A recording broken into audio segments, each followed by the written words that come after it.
मतदानाला अवघे काही दिवस उरले आहेत। यंदा एक दोन नव्हे तर तब्बल 29 ठिकाणी महापालिका निवडणुका होत आहेत। यंदाची महानगरपालिका निवडणूक तुमच्या आमच्यासाठी खूप वेगळी असणार आहे, कारण मतदानाची पद्धत आणि नियम दोन्ही बदलतात। मुंबई वगळता राज्यातील 28 महानगरपालिकांमध्ये आता बहुसदस्य पद्धत लागू झाली आहे।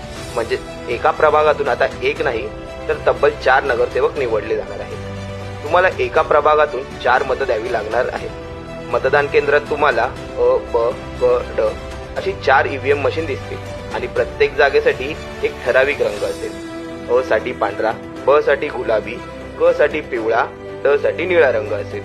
तुम्ही 4ही मशीनवर एकाच किंवा वेगवेगळ्या पक्षांच्या उमेदवारांना किंवा नोटालाही मतदान करू शकता। पण लक्षात ठेवा, 4 पैकी एकाही मशीनवर मतदान केलं नाही तर तुमचं मतदान अपूर्ण मानलं जाईल। एक तांत्रिक गोष्ट लक्षात घ्या, पहिल्या 3 मशीनवर बटन दाबल्यावर फक्त लाल दिवा लागेल, आवाज येणार नाही। जेव्हा तुम्ही चौथ्या आणि शेवटच्या मशीनवर बटन दाबाल तेव्हाच बीप आवाज येईल। तो आवाज आला की समजायचं तुमचं मतदान पूर्ण झालं। जागरूक रहा आणि मतदान नक्की करा।